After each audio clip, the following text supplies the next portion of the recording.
Olá e boas-vindas a mais uma das nossas imersões. Hoje a gente tem um terreno bem profundo e um cheio de curiosidades para explorar. Olá! Pois é, eu tô com expectativa lá no alto, porque essa investigação de hoje é daquelas que mudam a perspectiva da gente. O texto que vamos focar hoje representa uma evolução do argumento de Quentin Meia-Lassou, que temos discutidos nesta série de episódios. O livro Após a Finitude, de 2006, será agora expandido e levado para novas direções neste novo artigo de 2016, chamado Iteração, Repetição, Reiteração, com novas relações com a filosofia da ciência e da política. Perfeito. E para guiar essa jornada, a gente vai focar centralmente no capítulo 1, título 1, da tese do Otávio Maciel. Mais especificamente, a gente vai dissecar a seção 7, chamada de Materialismo Especulativo 1, contra a concordata de Berkeley-Hume. E olha, para quem nos escuta, isso é fascinante porque o Meilhaçu vai tentar, na prática, desmantelar um acordão filosófico. Um pacto de séculos atrás que, incrivelmente, ainda dita como a gente pensa sobre a ciência, sobre a razão e sobre a própria realidade hoje em dia. A nossa missão aqui é entender como esse novo materialismo especulativo propõe uma via de escape dessa armadilha. Ok, vamos desempacotar isso então. Esse artigo de 2016, que foi originado numa conferência em Berlim e traduzido pelo Robbie Mackey e pelo Moritz Gansen, ele traz dois grandes vilões para essa história toda. Isso. Os alvos do Meilhaçu são o George Berkeley e o David Hume. Vamos começar pelo primeiro pilar. Quem foi o Berkeley nessa história? Bom, a acusação contra o Berkeley é fortíssima. Ele é colocado ali como o fundador absoluto da chamada era correlacional. A premissa dele, que vem lá do século XVIII, afirma que tudo é subjetivo. Para o Berkeley, só existem mentes, ideias, espíritos humanos e divinos. Aquela velha máxima de que ser é ser percebido. Ele diz que a gente jamais tem acesso a uma terra cega autônoma. Ou seja, se não tem alguém olhando, sentindo ou pensando naquilo, não existe. Exato. E o universo vira um grande espelho do sujeito. Não existe um lado de fora. Isso por si só já cria uma baita restrição. Mas aí entra o segundo vilão, o David Hume, para cimentar essa prisão. E ele é apontado como o fundador do círculo correlacionalista. Sim, o Hume vai além da percepção e ataca a causalidade. Ele diz que a realidade em si é absolutamente incognoscível. Tipo aquela ideia das bolas de bilhar batendo uma na outra. Exatamente esse exemplo. A gente vê o evento A causando o evento B. Mas o Hume argumenta que a gente não vê uma conexão necessária ali na matéria. A gente só vê uma sucessão no tempo. Então, o que a gente chama de necessidade ou causalidade não está no mundo. É só um hábito da nossa mente humana. A gente se acostuma com aquilo repetindo. E aí a razão fica isolada, né? Se a necessidade está só no nosso hábito psicológico, a gente não pode afirmar nada de absoluto sobre o universo lá fora. Com certeza, o círculo se fecha perfeitamente. E a junção desses dois caras é o que o texto do Maciel chama de concordata de Berkeley-Hume. Para visualizar isso, quem nos escuta pode imaginar um tratado de paz duvidoso entre duas nações. Uma analogia excelente. É como um acordo político que diz que a razão humana manda em tudo, mas só dentro do território das coisas que a gente consegue conhecer, tipo o nosso hábito, nossa linguagem, nossa sociedade. O absoluto material lá fora vira uma zona proibida. E o detalhe é que essa combinação cria uma grande armadilha.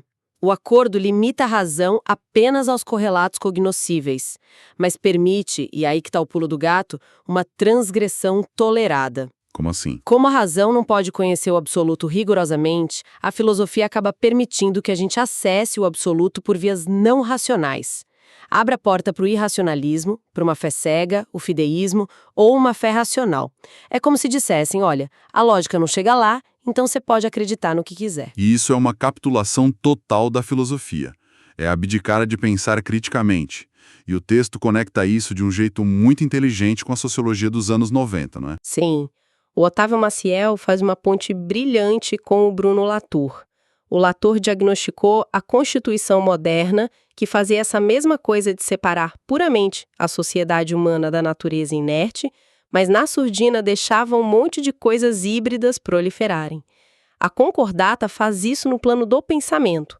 Proíbe a razão de ir até o fundo, mas deixa o dogmatismo tomar conta do absoluto. Bom, se o Meliassu odeia tanto essa concordata, qual é a porta de saída que ele propõe?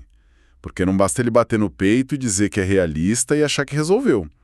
O texto é bem cuidadoso em separar realismo de materialismo. Tem uma distinção crucial aí. O realismo clássico simplesmente afirma que é possível acessar uma realidade absoluta fora da nossa mente. O que parece bom num primeiro momento, Parece, mas nem todo realismo serve para o Mielassou. Porque muitos realistas dizem que a realidade existe, mas continuam descrevendo o universo com características humanas.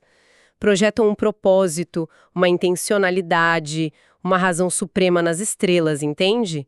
Contrabandeiam o sujeito para dentro da matéria. Ah, entendi. Então a armadilha do correlacionalismo, daquela matéria antrópica que o título do capítulo menciona, continua operando por baixo dos panos. Exato. Por isso, ele adota uma definição muito estrita de materialismo. Para ser materialismo especulativo, o pensamento precisa acessar um absoluto que seja completamente, radicalmente indiferente à nossa existência. Não pode ter afeto, não pode ter propósito, e o segundo critério é que esse absoluto precisa ser inteiramente matematizável. E a gente precisa esclarecer esse ponto da matematização, porque senão fica parecendo um jargão vazio, ou que ele está falando de fazer conta de padaria. Com certeza não é matemática simples. O texto deixa claro que o buraco é bem mais embaixo. Ele está falando da teoria dos conjuntos transfinitos do Cantor, de teorias do caos matemático, de equações não lineares. É uma sofisticação enorme, muitas vezes inspirada no Alain Badiou. É um nível de complexidade necessário para limpar a lousa. Uma equação não linear ou uma teoria transfinita não tem sentimentos. Ela não depende da nossa linguagem natural, que é cheia de ambiguidades e ideologias.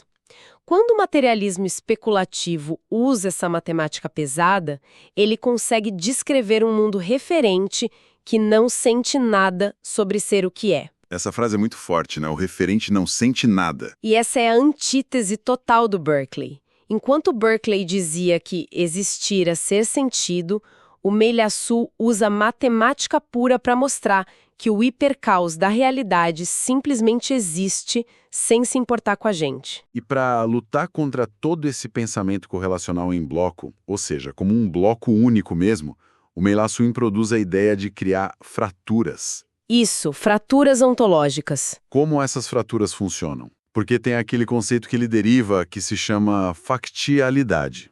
E, a partir daí, as coisas ficam bem arquitetônicas. A factialidade é basicamente o reconhecimento de que a contingência é absoluta.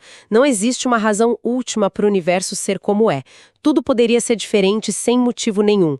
O universo é um hipercaos contínuo. Mas se tudo é caos absoluto, não viraria uma sopa homogênea onde tudo se mistura? Aí que está a genialidade do argumento. A partir dessa factialidade, ele deriva o que ele chama de figuras. O Otávio Maciel define essas figuras como invariantes absolutas da máxima variância acordada a cada entidade. Traduzindo isso para quem não é da filosofia pesada. Traduzindo, significa que mesmo no meio do caos, algumas leis estruturais precisam persistir para que a própria contingência exista. Essas figuras criam fraturas rígidas entre diferentes regimes de existência. E isso serve para impedir reducionismos, certo? Exatamente.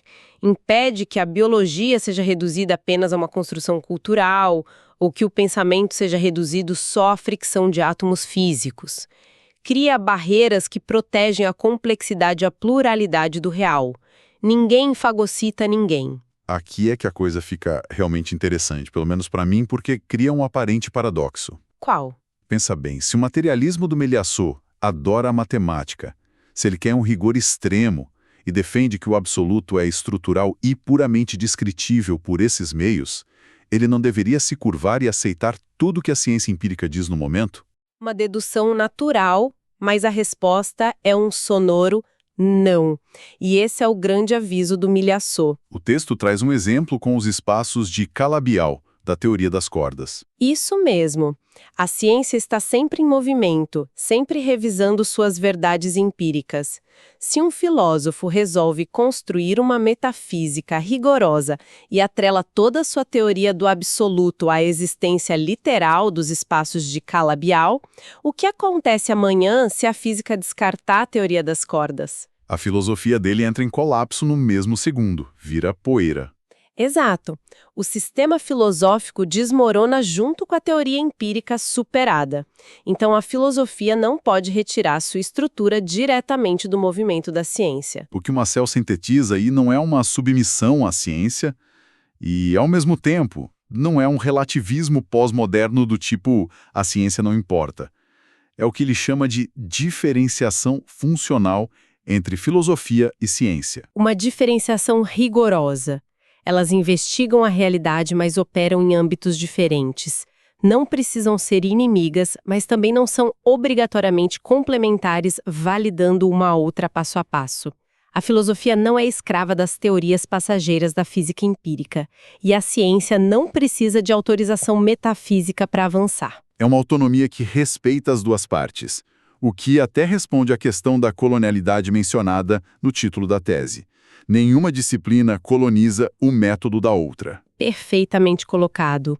Se conectarmos isso ao quadro geral, a evolução que vemos no Meilasso nesse artigo de 2016 mostra que sair da prisão do correlacionismo, sair da tal concordata de Berkeley-Hume, exige redefinir radicalmente a matéria e o absoluto. Exige usar o rigor matemático, usar a factualidade para furar esse cerco, mas sem transformar o pensamento filosófico num mero reflexo das flutuações científicas. E pensar nisso tudo me deixa com uma reflexão final pairando no ar. Uma daquelas provocações para quem acompanha a série levar para casa. Eu adoro essas provocações, manda. Se o universo, no seu nível mais profundo e materialista, é absoluta e matematicamente indiferente à nossa existência, se a matéria fundamental não sente nada, não tem propósito e opera numa factualidade fria, como a gente concilia essa frieza absoluta cósmica com o significado vibrante e muitas vezes caótico que a gente constrói todos os dias nas nossas interações sociais, políticas e afetivas? É a grande questão existencial que sobra, né? Totalmente. Como a gente consegue viver nessa indiferença radical sem cair num niilismo paralisante? É algo para se pensar muito. O que você achou desta nova versão do argumento de Melasou contra o correlacionismo? Deixa aqui seu like e se inscreva no Assemblagem para continuarmos nossas aventuras sobre o correlacionalismo e o realismo complexo. Até mais!